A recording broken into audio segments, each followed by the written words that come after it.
അനുഭവിക്കുന്നത്. ഒരുപാട് ബുദ്ധിമുട്ടുകൾ. കാരണം കുടുംബത്തില് ആദ്യം സമ്മറൊന്നും ഉണ്ടായിട്ടില്ല, രണ്ടാളും ഉണ്ടായിട്ടില്ല.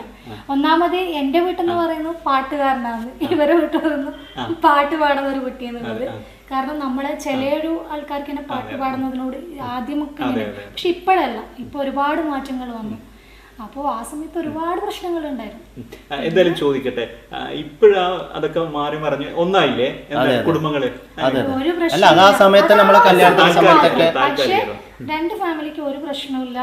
നമ്മളെ കല്യാണം തീരുമാനിച്ച മുതലേ അപ്പൊ അങ്ങനെ പ്രശ്നങ്ങളൊന്നുമില്ല. അവർ തുടക്കത്തിൽ അത് വീട്ടുകാരല്ല, വീട്ടിലെന്ന് പറയുന്നില്ല, പുറത്തുള്ള ആൾക്കാരൊക്കെ പറഞ്ഞു, അവരൊക്കെ വാക്കുകൾ കേട്ടിട്ടുള്ള ഒരു പ്രശ്നങ്ങളായിരുന്നു. ഇന്ന് അവർക്കൊക്കെ അഭിമാനത്തോട് പറയാം.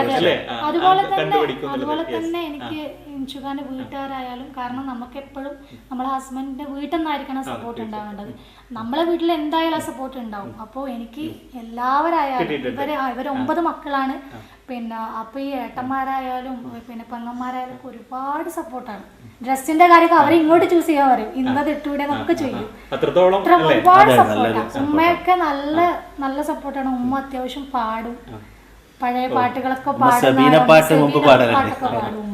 പഴയ കാലത്ത് അവരെ കല്യാണ വീട്ടിൽ അവരെ ഫ്രണ്ട്സൊക്കെ കൂടിയിട്ട് ഇങ്ങനെ കൈമുട്ടിയിട്ട് സബീന പാട്ടൊക്കെ പാടലുണ്ടെന്ന്. അപ്പൊ നമുക്കിപ്പൊ പാടിത്തരും ഈ സമയത്ത് പഴയ കാര്യങ്ങളൊക്കെ പറഞ്ഞു തരും. ഓക്കെ, നമ്മുടെ ഇനി അടുത്ത സിഫ്രാനിലേക്ക് വരാം. നമ്മുടെ ഒരു പരിധി വരെ ചിലപ്പോഴ് നിസാം ഖാനേക്കാളും കടത്തി വെട്ടിയിട്ട് അല്ല, ഞാനിപ്പോ പുറത്ത് അല്ല എന്നോട് പോകുമ്പോ ചില സിഫ്രാന്റെ ഉപ്പയല്ലെന്ന് കഴിഞ്ഞ ദിവസം ഞങ്ങൾക്കും അനുഭവമുണ്ടായി. നമ്മുടെ ആദിലത്തൊക്കെ അടിച്ചു അവിടെ പോയി സംസാരിക്കുമ്പോൾ ഇതുപോലെ സിഫ്രാനെ കുറിച്ചിട്ടായിരുന്നു അവരുടെ മകനും ചർച്ച ചെയ്ത്.